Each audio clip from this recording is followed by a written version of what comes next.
Welcome, everybody, inside the coach's office. I'm your host, Dan Murphy, alongside my co host, Brian Barnes. And Brian, we're back to our regular 8 p.m. Sunday night time slots. And man, we're deep in the heart of March now. It's some great March madness. And we'll talk about that down the road. But we got a great guest in line for us tonight. But before I bring him on, Brian, how was your week? How you doing? Well, things are good. Just it's been busy, right? College basketball. Obviously, you talked about that March Madness, and the Tigers started big series opening win against the Padres, and yeah, for me personally, it's been a busy week of work, and I had my over 40 baseball practice last night. Was pretty fired up, and I survived, and I'm only a little bit sore, but my brand new Ash bat did not survive, my Adirondack, and yep. So I'm a little disappointed about that, but I got some good swings in when it was healthy. And so feeling good today, man. I'm fired up. Yeah, like you mentioned, a special guest today. Fired up to talk to him. It's gonna be a good one.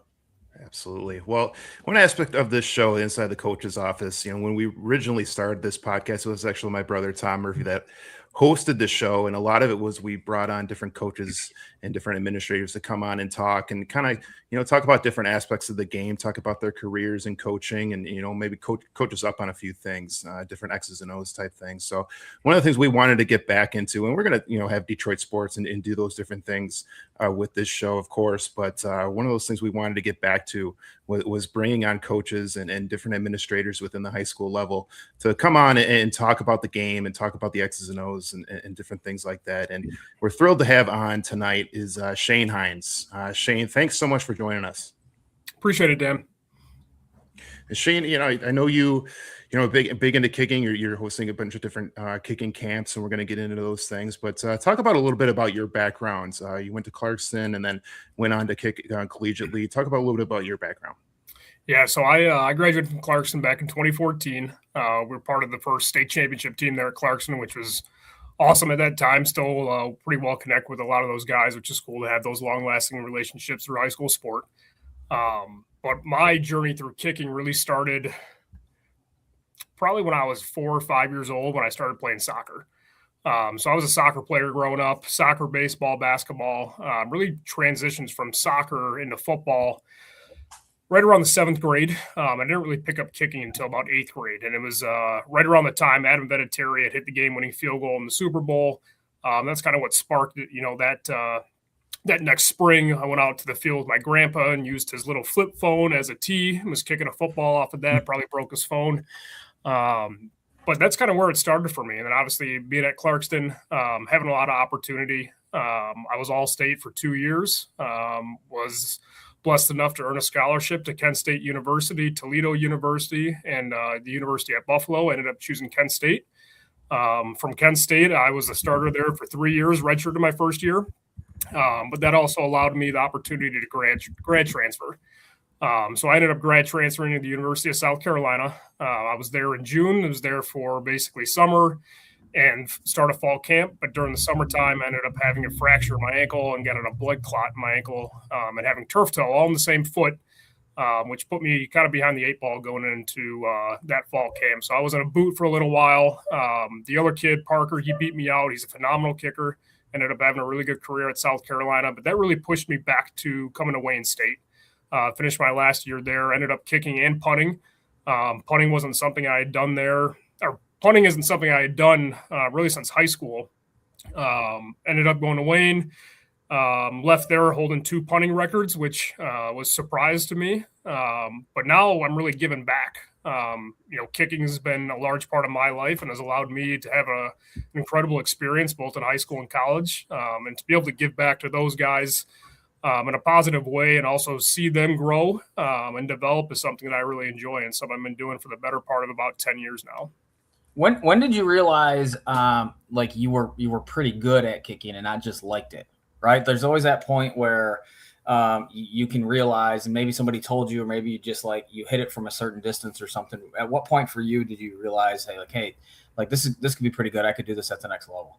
So I'll give you the kind of funny answer to start. Brian, you guys know I'm not that big of a person.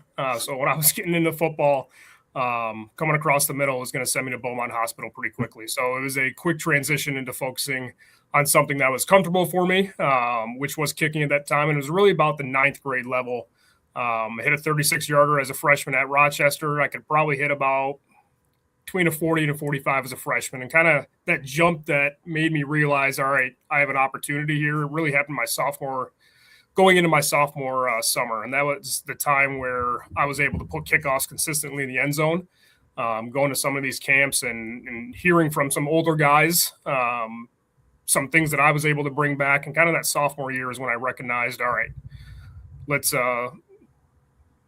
really take advantage of this God-given opportunity and talent that I have.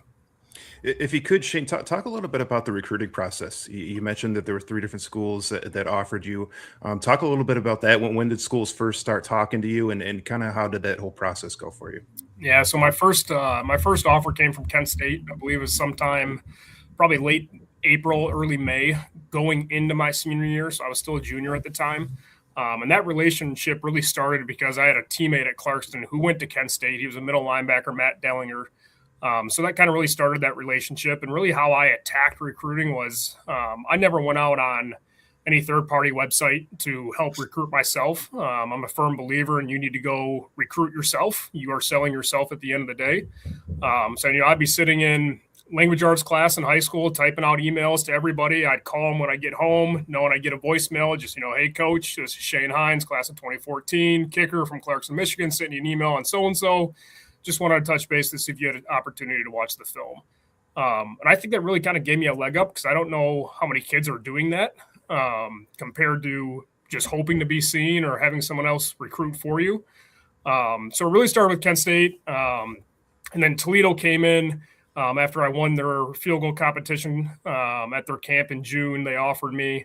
And then my kicking coach at the time was out of Buffalo and had a relationship with their special teams coach, which led to that offer. And kind of what led me to Kent State at the end of the day was the relationships I built with the coaches. Football is always going to be there, but really those relationships that you make throughout the way with the recruiting class, with the coaches that were there, that was a place I felt comfortable at, and also allowed me an opportunity to play rather quickly.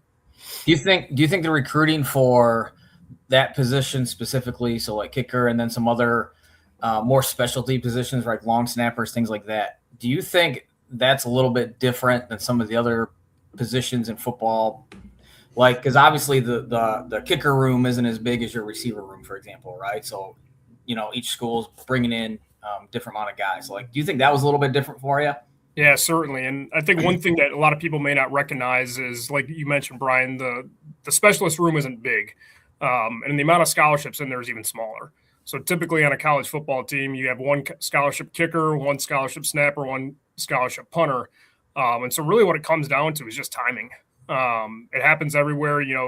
Schools aren't taking a kicker every year. So I would be going out trying to find who had a junior kicker when I was a junior, or who had a senior kicker when I was a sophomore, or whatever it may be, and trying to build those relationships to understand, hey, do you guys actually need somebody, or are you just going to bring in a walk-on or whatnot? But kind of going back to your question, kicking, punting, and long snapper recruiting typically happens – it's really just in the summertime.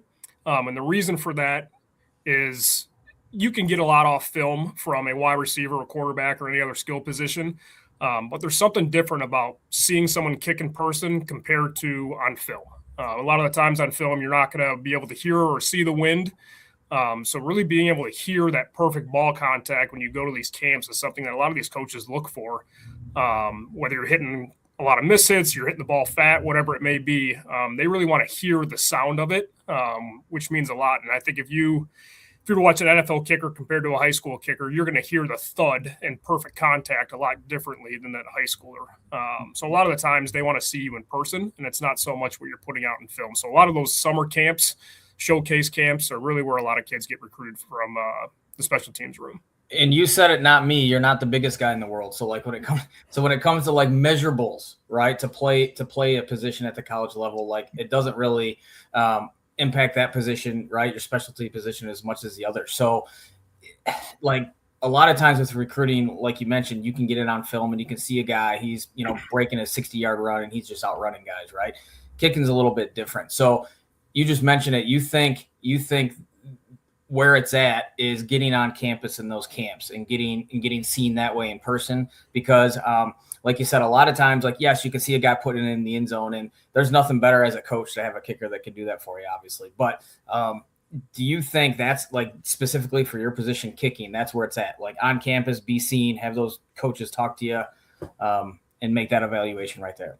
Yeah, it's a little bit of an equation of a couple things. Obviously, you need to have good grades, good film, but on top of that, there's certain, I'll call them kicking companies, like Cole's Kicking or Chris Saylor or ProKicking.com that actually rank kids per class. That is a part of the equation. That allows a lot of doors to be open with, if I'm a 4.5 or 5-star ranked kicker, I'm a top 3 kicker in my state or whatever it may be. It's a really good way to spark that conversation and the interest from the coach. But ultimately, yeah, they're going to want to see you kick in person. And that's where a lot of those scholarships are earned or lost. And Shane, you talked about, you wanting to give back at this point, the kids that, in the area. Talk a little bit about the legacy kicking camp that you have going on and how that all got started. Yeah. So I first started coaching with a guy by the name of Adam Tanelski. Adam's out of Buffalo. He's the one that helped me when I was in high school.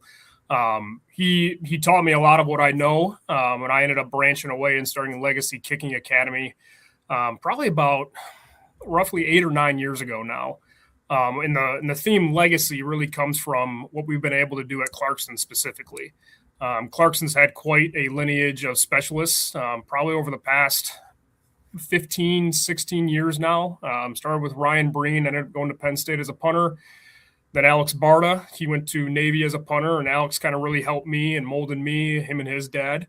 I went to Kent State, and then there was a kid after me by the name of Alex Kessman who ended up going to Pittsburgh and playing for the New York Jets and the San Diego Chargers. Then after him, there was Zach Mansour, there was Jermaine Romere, Eddie Langton, Tristan Matson, Stephen Rusnak. The list really goes on. So Clarkson's really been blessed and have a legacy of kickers over the past, almost 20 years now. And we currently just sent a kid to Kansas State this year as well. So the legacy at Clarkson's continued, and that's kind of where the name has come from. But we've been able to help 30, 40, 50 local high schools in the Southeast Michigan area, a few in Ohio over the past 8-9 years, and put more than 40 kids on college football teams, and a lot of them being Division I teams. And we got a kid right now, Luke Druswicki, out of Eisenhower, who just finished up at New Mexico, just had his own private workout with the Los Angeles Raiders. We helped Tommy Doman when he was at Orchard Lake St. Mary's. He was now with Florida, just finished up his pro day, did phenomenal. Stephen Rusnak's another one of ours, a Clarkston kid who's down at Cincinnati right now. He was 12 of 12 as I think that must have been his junior year at Charlotte, ended up transferring to Cincinnati, had a heck of a year last year, and the whole special teams room comes back for Cincinnati this year. And he's gonna have another good year. So that whole legacy piece is really something that started with Clarkson that's now really branched out of all Southeast Michigan. So why do you think that is? Right? Like, I mean, like that's a fantastic legacy, obviously. Like, what do you why do you think that is special to Clarkston compared to other communities? I think it's something that Clarkston's always valued. When you talk about a really legacy coach, and Kurt Richardson was my coach, they valued special teams. Similar with Justin Pintar that's there right now. They value special teams. It's not just, talking about it, it's actually practicing it. And a lot of coaches say they love special teams, but it's really shown in how much you practice it. Is it a daily thing? Is it a 5-minute period? Is it something you're just doing to warm up everybody else for Indy and O and defense? So really, I think it's something that Clarkson values. Obviously, Clarkson, one of the biggest schools in the state, so there's a lot of kids to pull from. Clarkson also has a very good soccer program in our area with Liverpool United. So getting a lot of those kids, and typically a lot of the kids have been former soccer players that we've helped transition into kicking. So I think that's really what has made Clarkson. And obviously having people, even when I was in college, it'd be Alex Kessman helping out the kid that was after him, or Stephen Rusnak helping out the kid after him. So always just having somebody there that is knowledgeable of kicking has really, I think, paid dividends for Clarkson. So Shane, when you have kickers, come to see you and looking for help, well, what is maybe like the number one thing when kickers come to you that you see right away that maybe needs to be adjusted, or just some advice that they need right off the bat? Right. I think one of the number one things everybody needs to work on, whether it's your first time or long time, is your mental game. But that obviously comes over time with repetition. But from a form standpoint, it's really contact. Kids want to know, how can I kick farther? How can I kick higher? You can squat the house just like an offensive lineman can, but the offensive lineman can't kick it as far as the kid that weighs 160 pounds sometimes. So it really comes down to contact. And how I like to explain it, really, if you take a football and you take the white lines all the way around, and you take that bottom white line, that's kind of your sweet spot where you want to hit the ball. And then if you think about it like golf or baseball, you want to get more of the bat or the club on the golf ball for it to fly farther and straighter, right? So it's the same concept with kicking.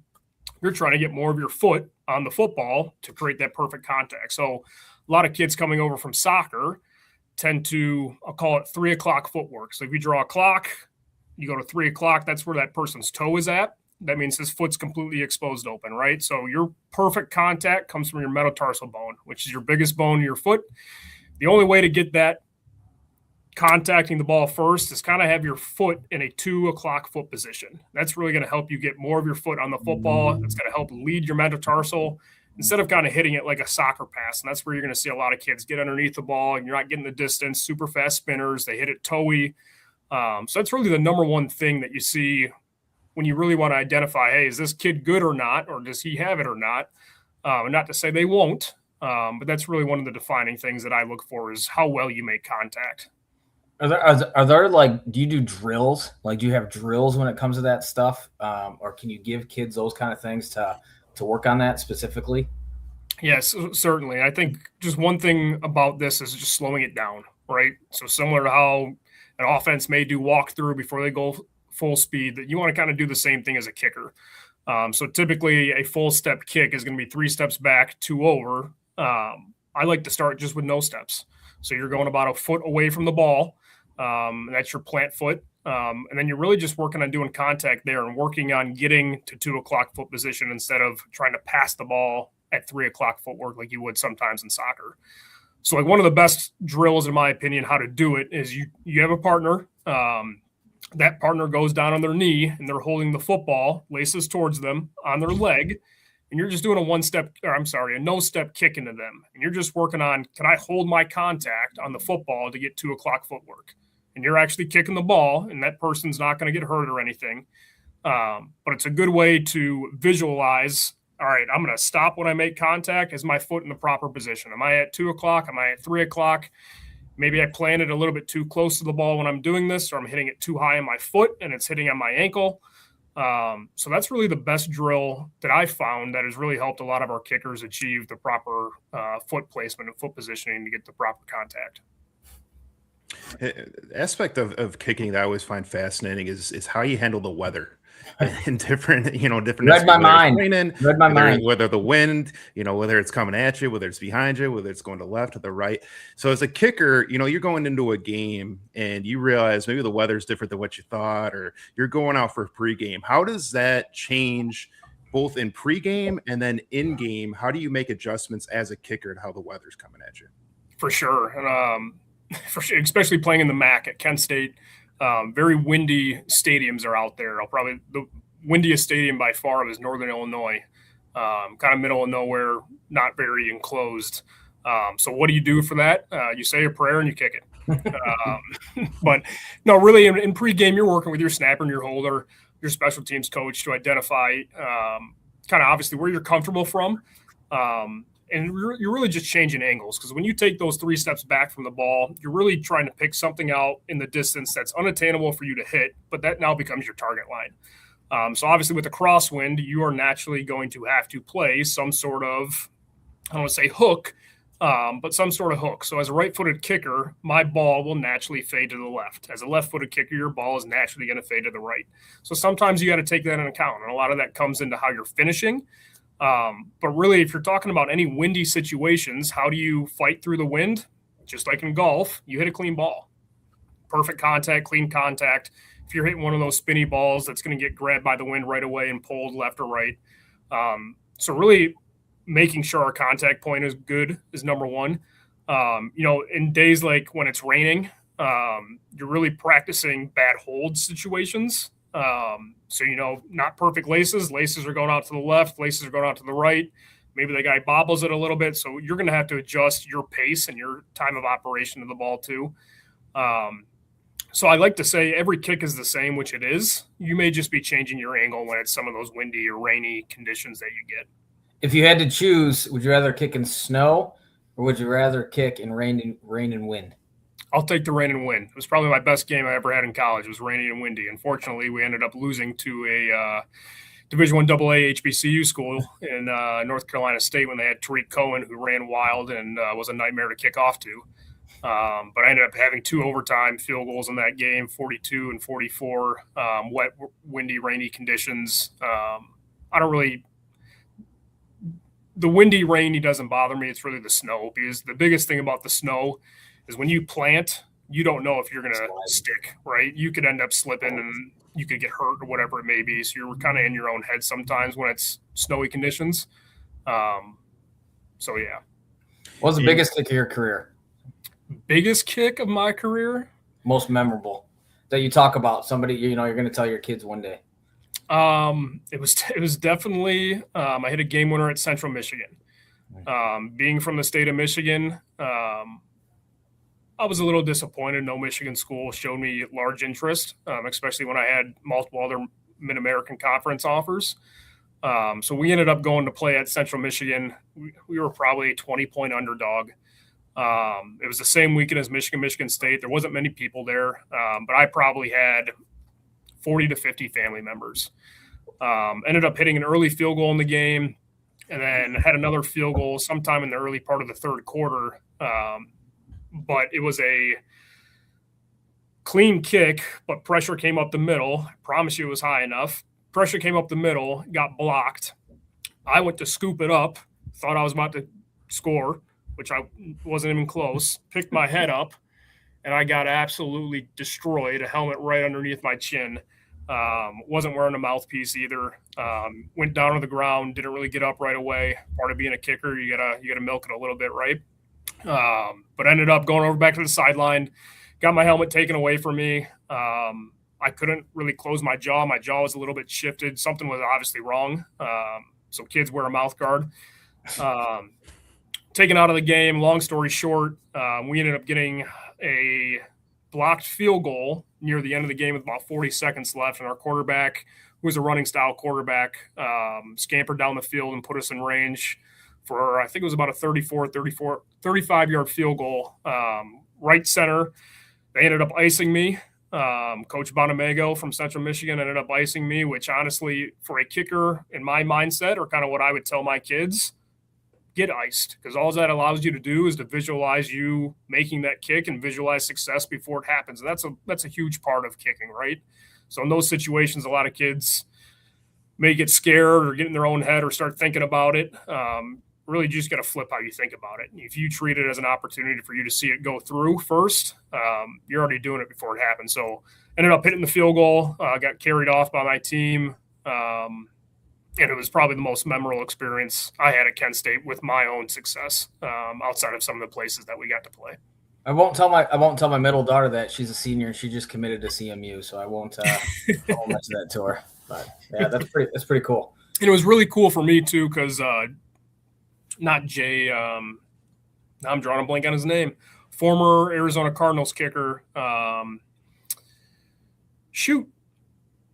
Drawing a blank, but one of the guys that I always watched growing up, he was the announcer for CBS. Not Jay Feely. Jay Feely. Thank you. Yeah. I wanted to say Jay Katie. That's a kid that I help out right now. That's at Ferris State. Yep. But yeah, Jay Feely was the announcer for that game. Shane Graham was the special teams coach at Central Michigan. So being able to connect with those guys pregame, postgame, after that moment was really, really special for me. How much does the hash mark affect you? Do you prefer the ball to the center? Do you prefer the ball to the left hash, right hash? Like if your coach is saying, hey, we're going to set this up perfectly for you for a game-winning kick, where do you prefer the ball to be? Right down the middle. Outside of, and let's be realistic, you're not taking many kicks down the middle. And even when you ask for it to be down the middle, it's not going to be right down the middle. So for me personally, I think a lot of right-footed kickers prefer to kick off the left hash. And again, that's part of the ball flight that's naturally going to fade to the left. Really, the only thing that changes when you're on hash marks is the angle you're taking. So if you're a right-footed kicker and you're kicking off the left hash mark, you're taking an angle, but you're taking a different angle than you would if it was dead straight. So because of that angle that you're taking off the left hash for a right-footed kicker, you're going to end up working about a 45-degree angle back downfield. That's still going to give you that 90-degree angle that you typically would take when the ball is right down the middle. Now, on the right hash, it's just opposite. Still taking that angle, you're picking something out the distance.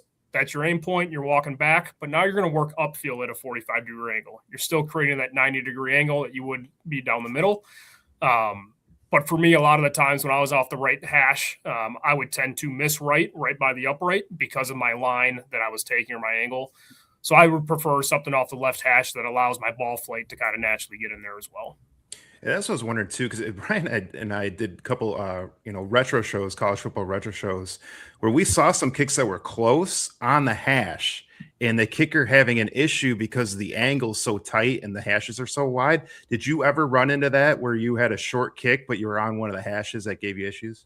Yeah, I don't talk about those, Dan, but I don't know in college if I had a short one off an hash that I missed. But you're 100% right. Anything off the hash in college, really more so in high school. I mean, if you're taking, let's say, a 22-yard field goal off a hash, and even if you're an all-state kicker, that's probably a harder field goal than it is for a 50-yarder just because of the angle you're on. You almost want to make the argument, shouldn't the hashes be wider in NFL football? And I know they're there for a different reason than just kickers, but making those angles harder for the pros instead of, the amateur kickers, the 6th, 7th, 8th, 10th grader kid.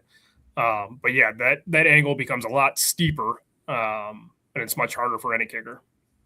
Talk to me about what practice was like for you at Clarkston and then in college. And I say that and I ask that because as a coach, I think I got better as I got older in terms of emphasizing special teams. Dan might tell you otherwise, but like a lot of times the kickers, especially, like I feel like they're on their own program, like especially like soccer kids that I've had who like come to practice when they can, right? But typically they kind of know a routine and I let them go, which is probably a fault of mine. And now that I'm out of it a little bit, I think that's something I can definitely improve on, right, for the future. But what was it like for you? Did you guys, I assume at Clarkston, even though it was a bigger school, you might not have had like a personal kicking coach there with you every day, but how is that different than when you got to Kent State?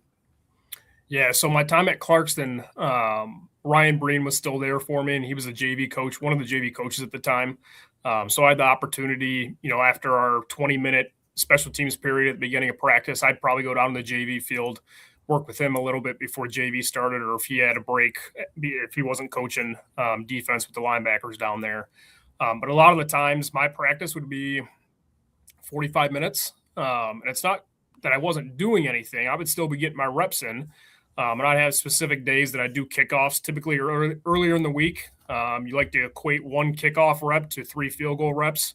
So you don't want to be kicking a ton of field goals because it's a lot of strain on your body, especially those hip flexors and groins. So it really wouldn't be a lot of kicking during the week in high school, but it would be the right reps, working on the right things. And a lot of the times it would be 40 minutes out there kicking, and then I'd go in the ice bath. I'd take a 15, 20-minute ice bath, shower afterwards, and come back out for the rest of practice.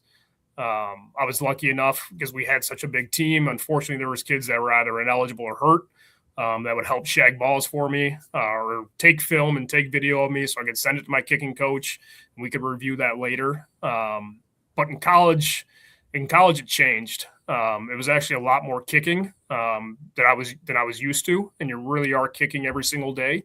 And there's a part of me that thinks that's appropriate, but at the same time, you want to be fresh for Saturdays or you want to be fresh for Fridays. Tack on lifting twice a week, even in season. Your legs get tired real quick, and especially if you've been kicking since August and you have a season that goes through October. Think about how many days in a row you're kicking now. And do you think was unique to Kent State at that time, or do you think that's pretty much across the board with college football, like that amount of kicking?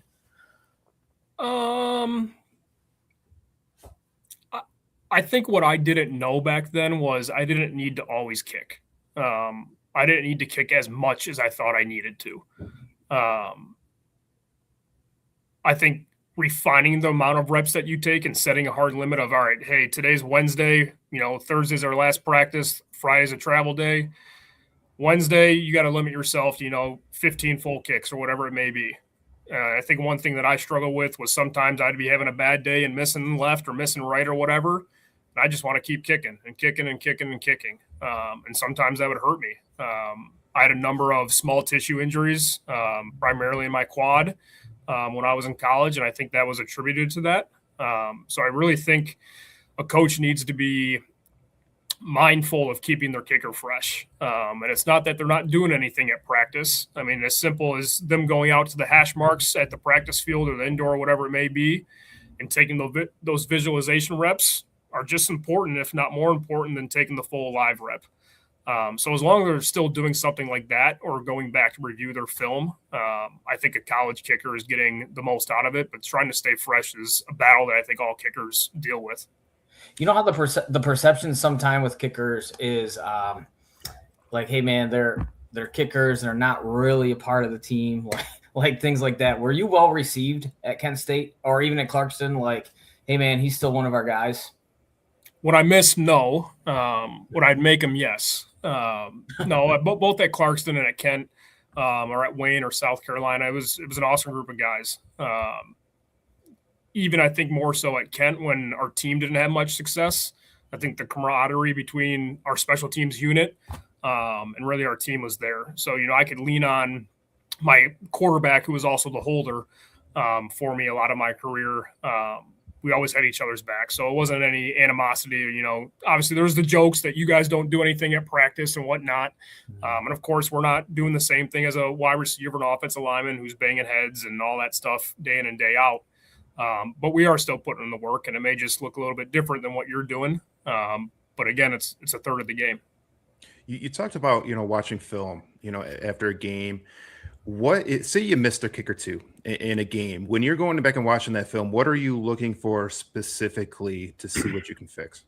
I think a lot of it comes back to your hips and shoulders. If your hips and shoulders are aligned at contact, you're probably going to hit a clean ball that travels straight. So the first thing I'm going to identify is that I take the correct line, especially out those hash marks. The next thing is, what are my steps looking like? Am I staying on my toe on my second step, or am I grounding? Typically, if I'm going to ground, that third step is going to be more vertical instead of directly at it. Where's my plant foot?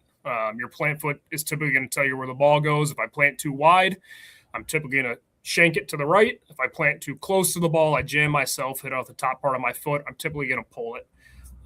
What is my follow through like? Am I swinging across my body, or am I swinging straight up through my target line, finishing through my left guard and center, or am I finishing more towards my tackle tight end on the field goal unit?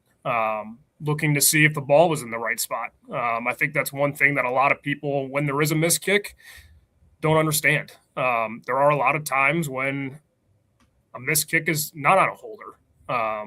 The first part to a field goal is the snap. If the snapper is able to get perfect laces every time, which a lot of those guys in college and certainly in the NFL know how many rotations the ball takes to get to the holder's hands. Is the holder able to get in the right spot? That's really the biggest thing. So if that's off by, a quarter inch or an inch, inch and a half, whatever it may be, that's going to affect how you have to plant. If he puts the ball inside too much and you think you had the proper plant, but now you're too wide, you're going to push the ball. So there's a number of things to look at. You're never blaming anybody because you're one collective unit. But those are a lot of the things that I would try to identify. Or, hey, can we work on this next practice? What's going on? Really breaking it down from the back angle to see that. And you kind of hit on it there, but how much is the chemistry between the snapper, the holder, and the kicker come into play? So, if a snapper is hurt or a holder is hurt, and you get a replacement, how much does all that factor? And I see you laughing, so I'm guessing you've had some experience with that. But how much does all that factor in the chemistry between all three? You really maybe not as much as chemistry as it is trust. Trusting that person to do their job. They are on this college football team or high school football team for a reason. The coaches trust them, so why shouldn't I? The reason I was laughing is that Central Michigan game. Unfortunately, our long snapper ended up failing a NCAA test and was, kicked out for a little while. And that Central Michigan game was the first time I had a different snapper who happened to be my roommate Grant Williams. So, we had that chemistry going into it, but I also trusted him a tremendous amount. He gave me great snaps all game and the rest of that year. So it really comes back to trust, I think, more than the chemistry side of it. And you talked a lot about, when I first asked you, what is the number one thing you're trying to help kids with? It's the mental side. If, a kicker misses has a few missed kicks in a row, what are some things that you went through as a kicker at the collegiate level? And also, what are you trying to teach some of these kids that you're working with when you do miss a few kicks? What are some things that you work on? I've gotten a lot nicer as I've gotten older with my kickers. If you ask Alex Kessman how I handled him missing kicks, Alex used to run point blank. If we were in the middle of a session and he missed a 28, 29-yard field goal, tell him to take off his cleats, and he'd take off his cleats, he'd be done for the day.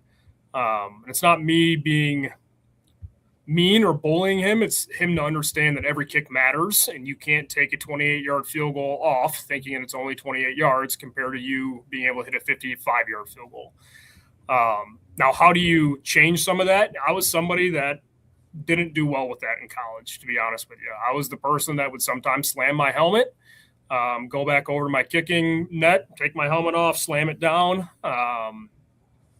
which obviously wasn't right, especially when you have young kids from Stowe football or Ravenna football and the youth programs there watching, and you're on ESPN or whatever it may be.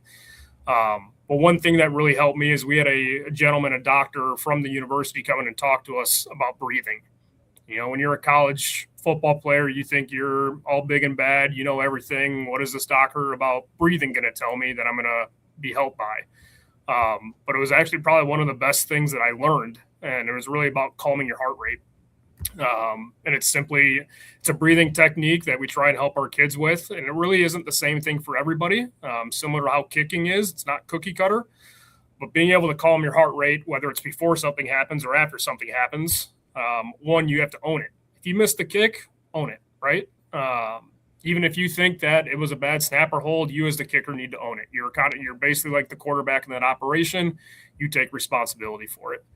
But always knowing that kick isn't going to lead to the next one. And I think that's what a lot of kids struggle with, especially in a game. You have to have that short-term memory. You're only out there maybe, 8 to 22 times a year, more if you're lucky, to kick a field goal. So understanding that your previous either make or miss has zero impact or regard on your next kick, and being able to really talk yourself through that. And the other thing is having positive self-talk. I think that's something that a lot of us probably struggle with as athletes. A lot of us probably talk down to ourselves or tell us that we could have done something better or we suck or whatever it may be. So trying to flip that mentality into, you're good, you're going to get the next one, you can do it, you belong here, all that stuff can really help a lot of those things. Did you punt as well ever at the same time as you kicked? I did at Clarkston. I had an 82 or an 83-yard punt, which was up there in the state records. Shout out to Pontiac for not putting a guy back there. I don't know why you guys did that, but and then at Wayne, the same thing. It was actually a snow game against Northwood. They ended up hitting, it was either 86 or 89-yard punt, which is the program record there. Of course, there was a little bit of roll, but I still got off a rocket. And I was doing punting and kicking at the same time. Now, the hard thing about that is when you're kicking, you're naturally swinging a little bit across your body just because of the angle that you're taking. Punting, you can't swing across your body. Punting is very vertical, straight up and down. So a lot of kids that do both tend to struggle with one or the other. Typically, you're going to struggle with the punting because of the swing path that you're naturally going to take with kicking. So that's typically why you never see the same guy do both punting and kicking in college and certainly in the NFL. Go ahead. Sorry. Go ahead, Brian. I'll let you go. Go ahead. I was going to ask you a quick question about your experience at Wayne State. Was that still the Paul Winter staff? Did you work with those guys? Was he the head coach then? That's awesome. Paul Winters was there. Gave me an opportunity there. John Robinson was our special teams coach. Yep. Now the head coach at Ann Arbor, Gabriel Wishart. Yeah, really fiery, energetic guy. Loves football. Great for kids. Great for a program. But the special teams group at Wayne, it was obviously different. Me coming in, they had another kicker, Paul Graham, who was phenomenal. Had a great career at Wayne State. Taylor McCarty was the punter there at the time from Lake Orion.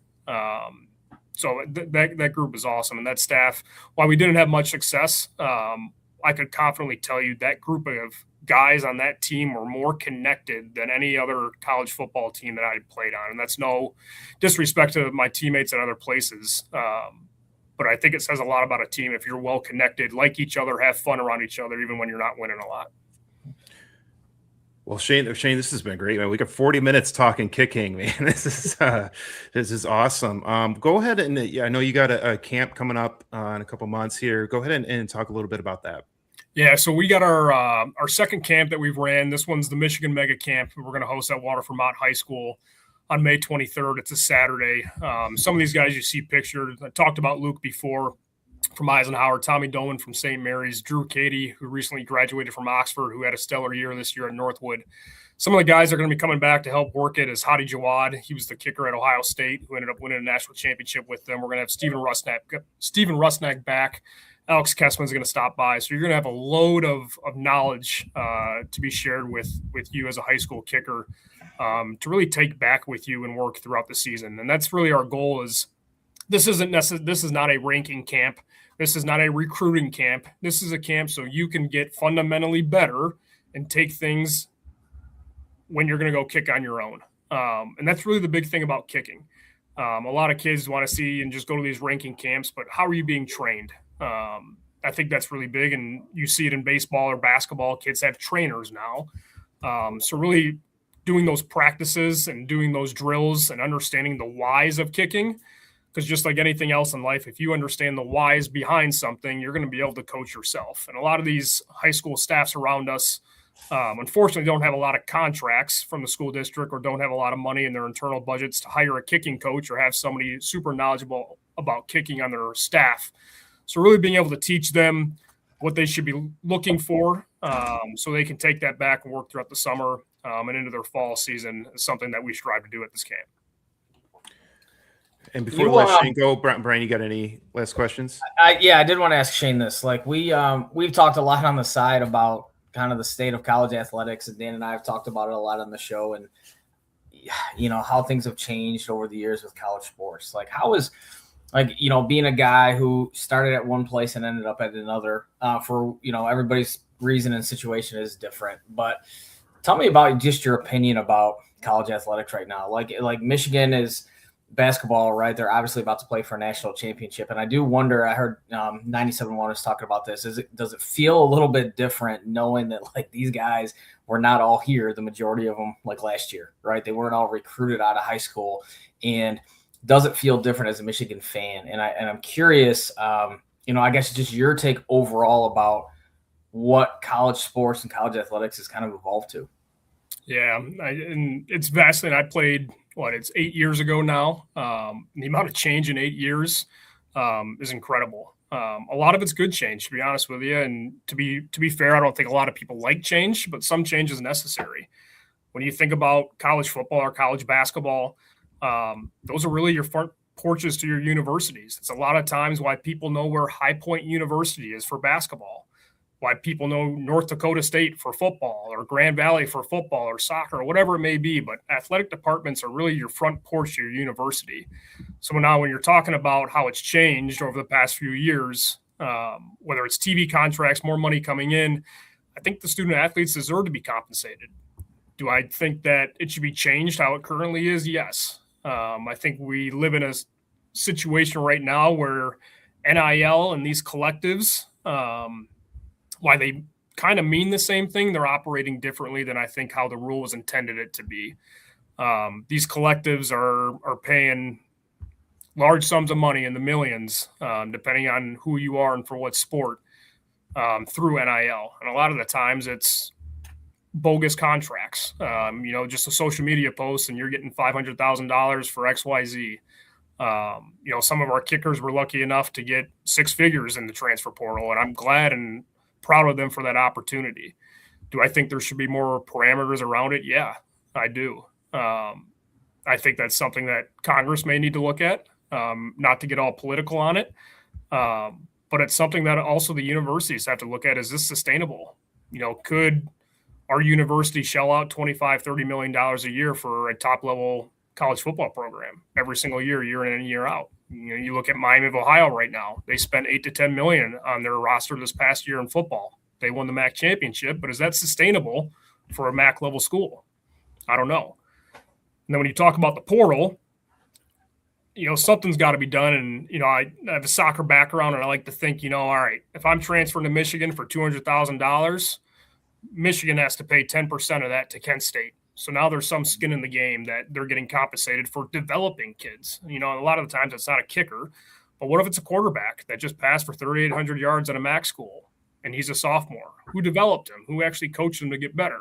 Well, that coach, not, Kyle Whittingham at Michigan may not. So changing some of those things, I think NIL is here to stay. It's not something that's going away, but maybe it's a salary cap. But at the end of the day, there's always going to be cheaters out there. I think NIL, I think we can all agree this was happening well before it was actually legal to do.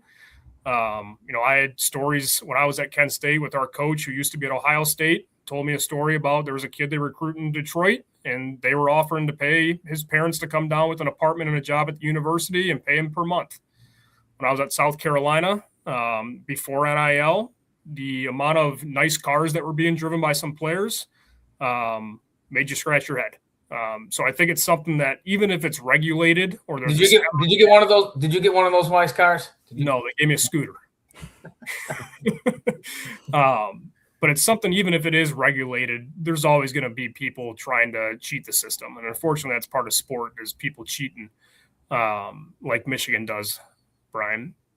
But there's always going to be people that are trying to bend the rules. So it's a tough environment to be in right now, but also I think universities need to lean into change. And I think that's something that Jay Batt up at Michigan State has said that he's really doing. And I think those people that are going to lean into the NIL and lean into the collective and the change right now are going to be the people that come out on top and take advantage of these situations. What worries me is, right, like we talk about, like you just mentioned how like the big dogs and the heavy spenders, like they're just going to get better, right? And the little guys, like I just think that divide, if you've already kind of seen it, is growing. Like you see it in the NCAA basketball tournament the last 2 years, not as many Cinderellas this late, like in the Final Four, which I mean, it's awesome to see the matchups that we have, but the little guys, because it's like you said, as soon as they get good, if they're a freshman or a sophomore, like they're transferring somewhere, they're big, right? I mean, look at Iowa, like 2 or 3 of their best players are all Division II kids, right? That transferred and made it there. So what worries me is like you mentioned, Miami of Ohio, there's going to come a point where there's going to be some schools that are like, this just isn't worth it for us financially. Like we just can't manage. And then what happens? Does the athletic department become club? Do they go FCS? Like, I just wonder what's going to happen without any type of regulation. But I don't even know. I don't know who's going to regulate it. Like I know Congress, but like, I mean, who knows, the government like getting involved, like that's crazy. I don't know, but it worries me for school, like those smaller FC or those smaller Division I type schools, like what's going to happen to them. Yeah. And what really concerns me is if we're spending $10 million extra on a football program at a small school, like in the MAC, what happens to gymnastics or what happens to softball or swimming or whatever other sports that you have that are typically the ones on the cutting block? And, all these schools operate at a deficit as it is. Mm-hmm. So that's really my concern, is about some of these opportunities going away for some of the other sports as well. Yeah. Cause you wonder at some point with the Title IX and like how that would all play into it. Right. And, but no, that's a good point. It's, I mean, it's going to be fascinating. Like, I don't know how soon any of that's going to happen. I feel like the NCAA isn't in a hurry to change or adapt or anything. So it's just going to be wild for at least a couple of years, I bet. I think the NCAA is, I think they got their hands tied a little bit too. Because I think if there's some drastic changes to what's going on right now, you could see, the Big Ten, ACC, Big 12, SEC starting to split off and kind of create their own new governing body.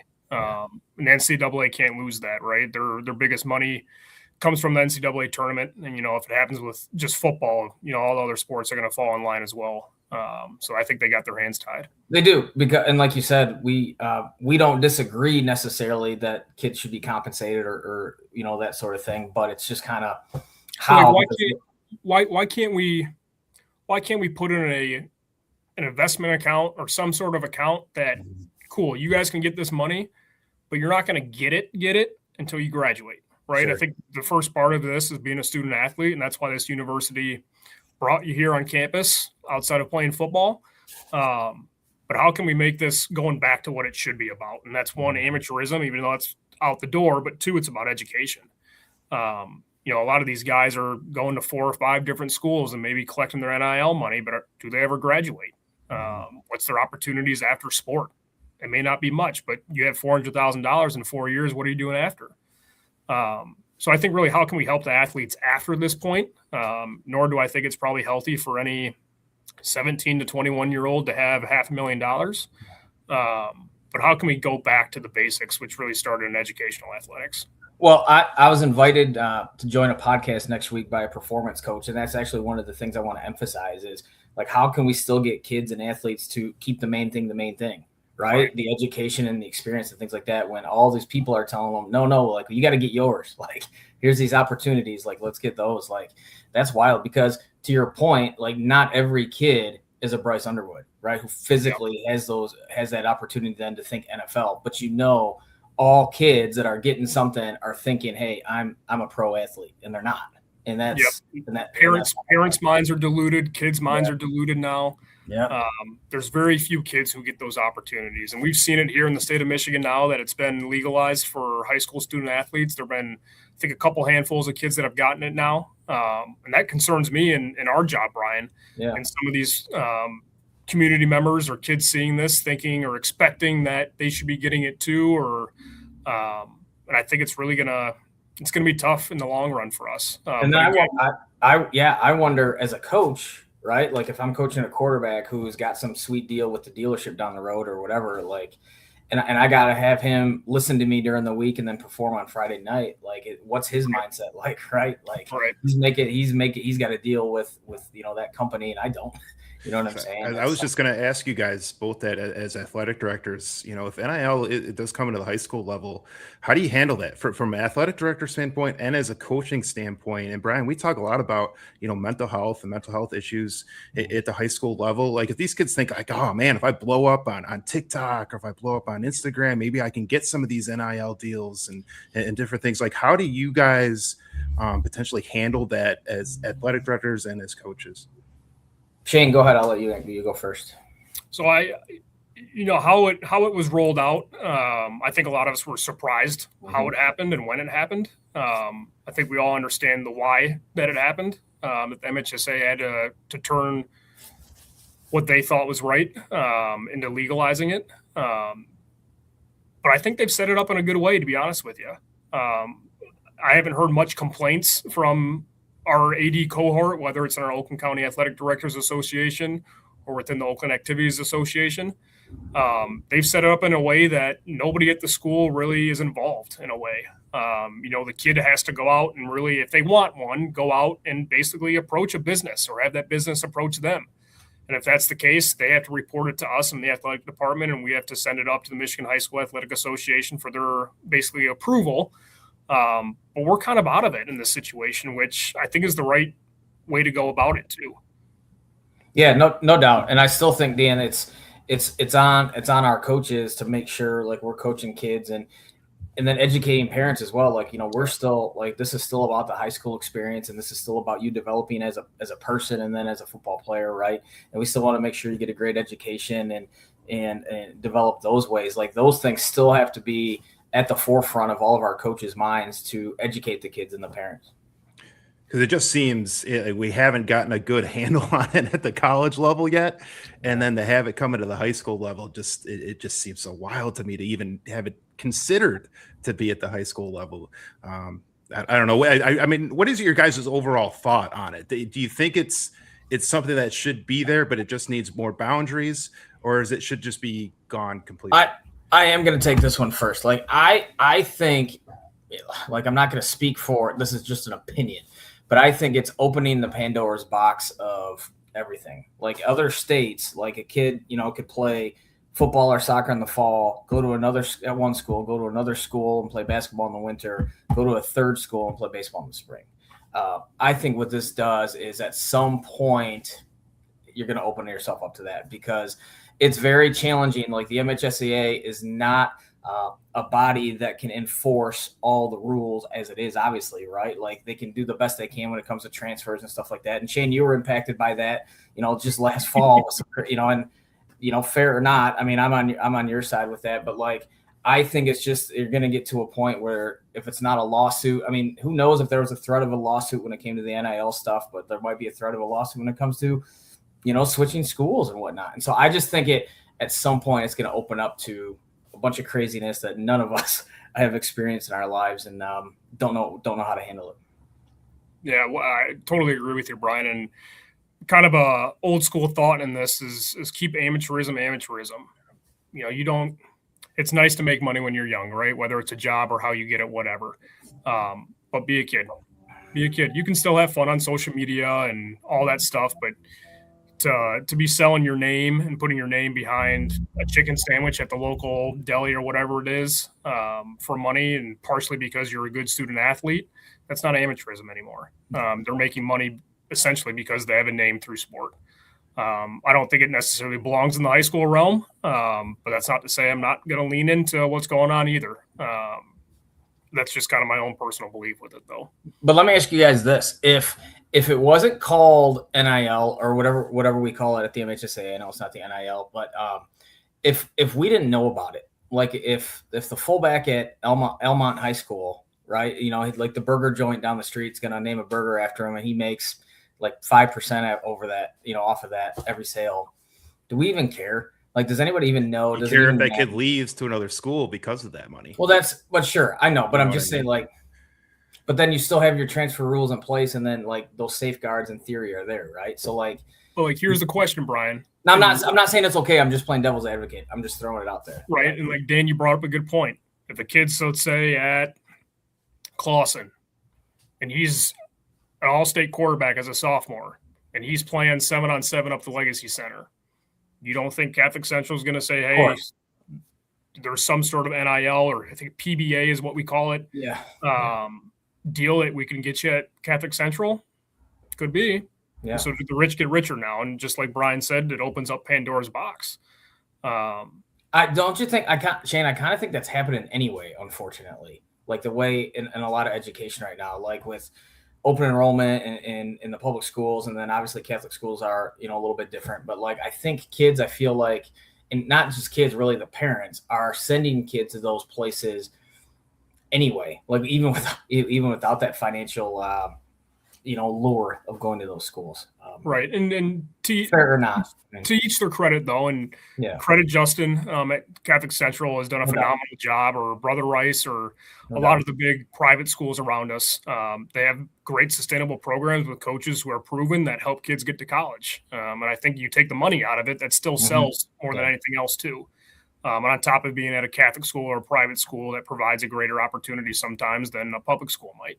Yeah. Well, not just that, even but there are even some public schools though. Like, I mean, Marvin Rushing at Cass Tech, like I guarantee there are guys that like would love to play for him because he's an awesome guy, right? And B, he does a fantastic job coaching as well. I mean, that's the crazy thing. So like wherever I coach, there's going to be a day, I'm sure, or Dan and I, like we're going to have a kid family come to us and say, hey, I played for you guys. I want my son to play for you too, right? Like that might.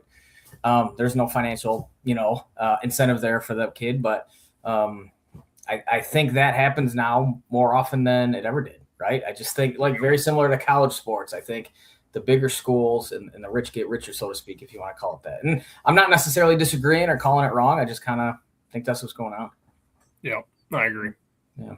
Well, Shane, we can leave it at that, man. This was an awesome conversation, man. We loved having you on. Is there anything you want to mention and promote before we let you go? How can we contact you, or how can people follow you on Twitter and stuff?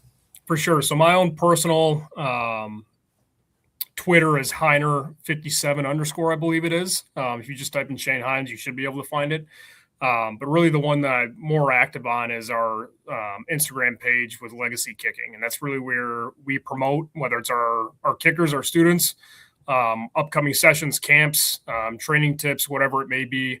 It's right there on Instagram, Legacy_Kicking. Give us a follow and stay up to date with everything that's up to come. Well, Shane, this is awesome. Thanks so much for joining us, man. We really appreciate it.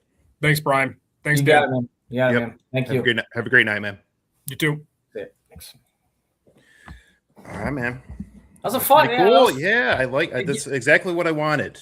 Yeah. And I want to do that going forward. Is have different coaches on come on and really get in depth with different positions and different X's and O's and things. That was great. Well, what I like about that too is, I mean, the kicking, it's a unique talent and it's a unique skill, right? It's a specialized skill. And I'm no genius at it, right? I rely on, I mean, at all. Like, I rely on the opinions of others and the knowledge of others. And just to kind of hear, his take on some things when it comes to that was super cool. I agree. Yeah, because I think there's a lot of aspects to kicking. I think fans just think, man, you just go out there and make the kick. That's all you got to do. You got one job, go make the kick. They don't understand all the different nuances. And that's why I was so fascinated about, the chemistry between the snapper, the holder, and the kicker, because a lot of people think that, missed kick is just on the kicker. But there's a lot more to it than just the kicker making a kick, And we talked about weather, too, and different aspects of that. Well, think about that's why I made the comment. I asked him, did you feel like you were part of the team, with the boys, or were you kind of off to the side? Because a lot of times if a kicker misses an extra point, right, it's like, kicker, just cut him, right? That's all he's paid to do, especially in the NFL, right? All he's paid to do is make kicks. He doesn't make a kick, cut him. Like, there's a lot more to it than that. Yeah, absolutely. Yeah. Well, Brian, but before we go, I gotta ask. The Tigers just played 3 games, right? So we're not going to get too much into it. We're actually going to be on the Luke Gamelin podcast on Wednesday, where we're going to talk a lot about the Tigers. But first series in the books. Just want to get your thoughts, man. We got 3 games in, and man, Kevin McGonigal already looks like a superstar. Dude, yeah, I think he will be. And they got 3. Not great starts. I mean, Jack Flaherty last night wasn't great. He didn't get out of the 5th, but like they talked about in the broadcast, like those guys are still working up to their optimal peak performance as well.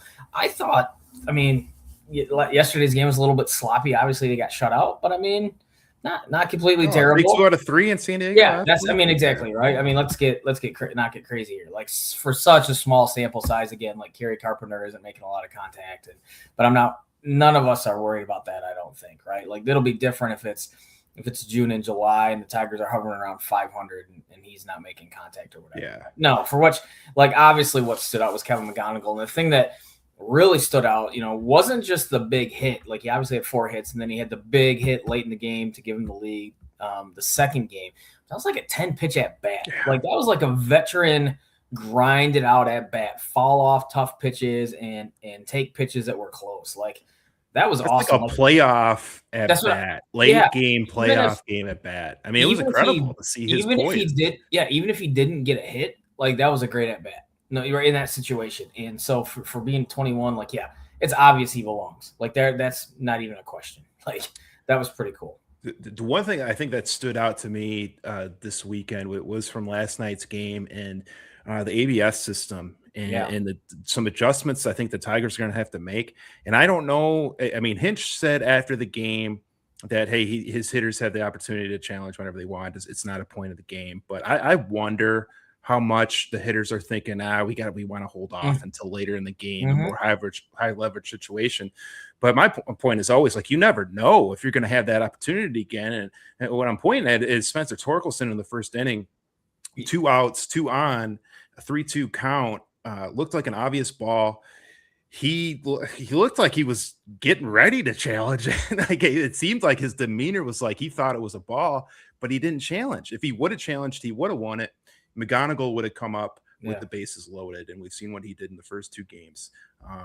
It's one of those things I think the Tigers are going to have to adjust as hitters. Is like, hey, if you got to trust yourself. If you think it's a ball, you got to challenge it, especially in a situation like that where you can get the bases loaded or the innings over. I mean, that's such a huge situation. They never got another opportunity like that the rest of the game.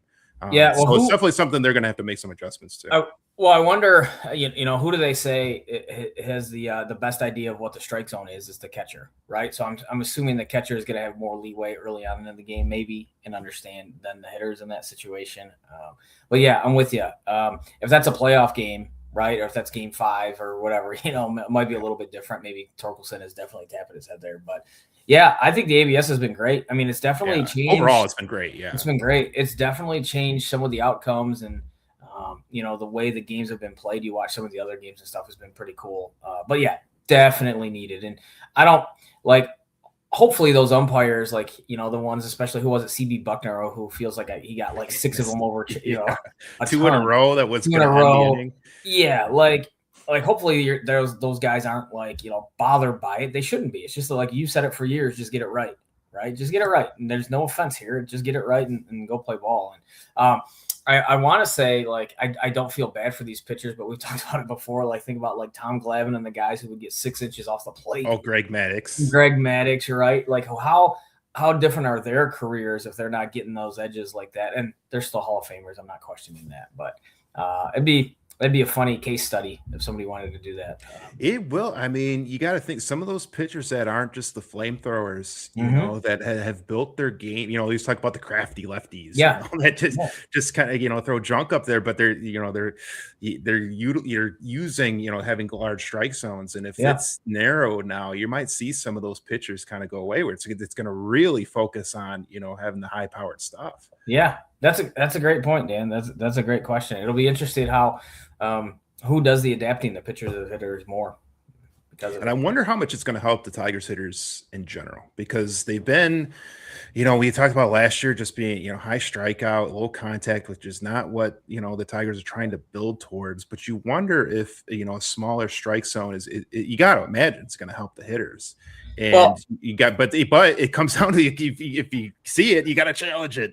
Like you got to challenge that if it happens. Well, I think it's going to help the sabermetric Moneyball type hitters even more now. Those guys with great eyes, right? Who are able to work the pitchers even more and get the pitchers deep into their pitch count early. Like I think it's going to help them even more, because if they got a great eye and they can tap it and pretty much be right, like more often than not, it adds more pitches to the pitcher and.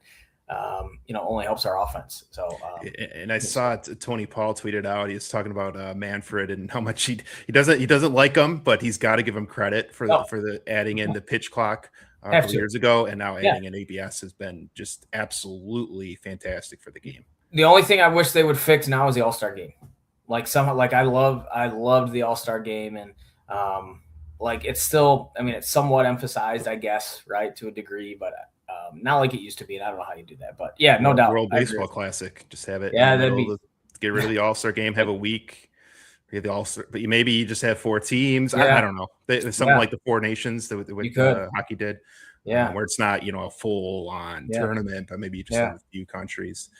Something along those lines where you can add a little bit more, because I mean we had the World Baseball Classic in spring training, and it felt like. Awesome. And sometimes felt like playoff baseball with what the atmospheres were. So if we could get something similar for the All-Star game, that'd be great. But to me, just in terms of like game in and game out, like pitch clock, ABS, it improved the game so much. Yes, no doubt. And I thought, because what a lot of credit, because in a lot of ways, what's hurt the game is that batting averages has gone down. Right. And you're seeing more about OPS, right. And things like that. And launching. Right. Yeah. You're seeing that. And I'm like, some old school baseball guys like myself. It's like, no, I miss Tony Gwynn. Right. I miss guys that are going to hit like 330 and Wade Bogg and whatnot. And you don't get those guys anymore. But I'm with you. The pitch clock, it's still fun to watch. It's fun to watch until I get really frustrated. And this is going to be you and I in July, and the Tigers are slumping. And, Riley Green's in a slump and he's not making contact. We're going to be like, what the heck, and that'll happen again. And I got to mention, because we talked about it with Scott Bentley. Oh, maybe Cleveland, maybe they won't be hanging around this year. Yeah, I know it's super, super early, but they already looks like they got a young star in themselves in the water. So what do you have, 4 home runs in the first 3 games? Like, geez, man, they just find guys. Guys. They develop, they do a great job. It's funny, we talk about how McGonigal is the only, we feel like the only position player who's the Tigers have developed on their own for since 84, it feels like. But the Cleveland, it's like freaking everybody. I know. They develop like crazy. I feel like we finally got this hitter. Oh man, 4 hits the first game, and he's unbelievable. And then he gets outshined by a Cleveland hitter prospect. It's like, oh, man, they're always going to be the thorn in our side. Yes. And Brian, before we go, we got to mention Michigan makes it to the Final Four. Michigan State falls to UConn.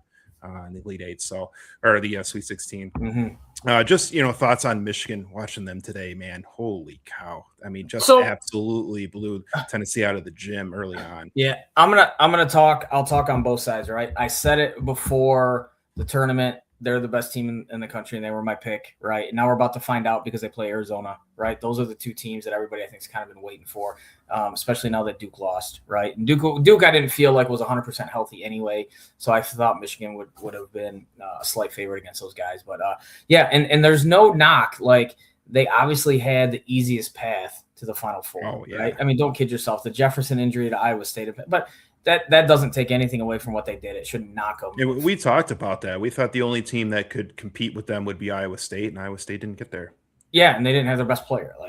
He was hurt. Yeah. So yeah, no shame, no knock on that. They're good. Like, this sets it up. I think I don't want to say everybody's in agreement, but Arizona, Michigan's for your national championship. You just kind of wish this game was on Monday night. And Michigan State. I mean, I think it's telling. We've talked about this, right? Like, they're a good basketball team and a good program right now, but they're not elite. And what has the elite done? They're being active in the transfer portal, right? And there's a way you can do both. And I know people will say Tom Izzo was active in the transfer portal. Well, again, though, Michigan got, arguably the best player in the country, and Michigan State got a backup point guard in the transfer portal. Like, you can't compare the two. So that's where we're at. But and it's great. Like, I know a lot of Michigan State fans are, we're doing things the right way in our roster. These are all MSU guys that we recruited. That's great.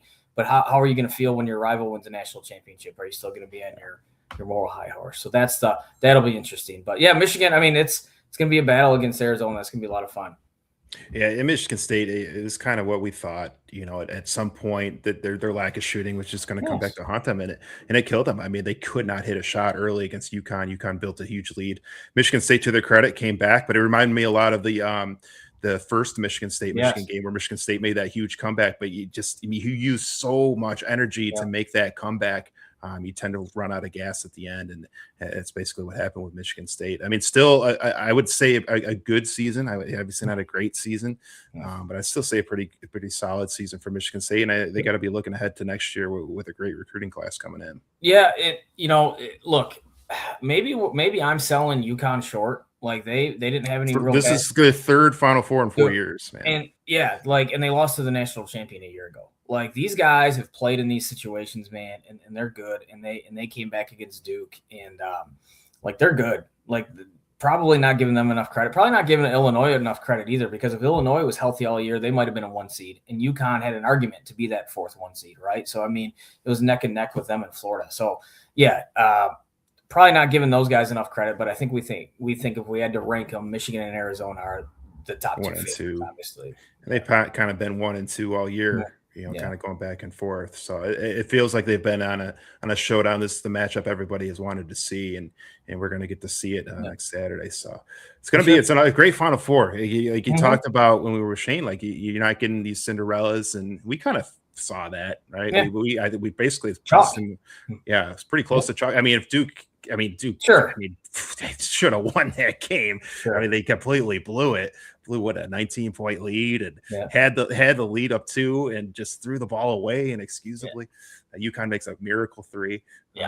But still, I mean, UConn was the 2 seed, so it's 2 1s, a 2 and a 3. So still, the big boys that are going to be in the Final Four. So it should be a fantastic Final Four. And as a Michigan fan, and a lot of Michigan fans that are watching this and listening, going to be rooting for the Wolverines. But if you're a Spartan, you're definitely rooting against them. That's for sure.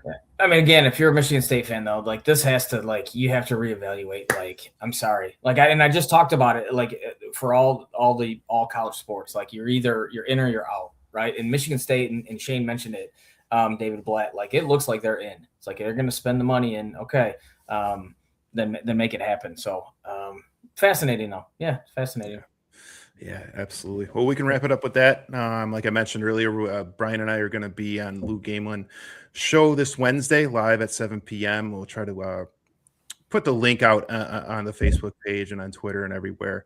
But we'll be talking pretty in depth about the Tigers and where they're at. Probably do kind of like a little bit of a preview and a little bit of where they're at so far early on in the season. We're going to talk some Final Four as well. But for tonight, we want to thank Shane Hynes for joining us, and it was an awesome discussion, talking kicking and some college football discussion. And that will do it for us tonight.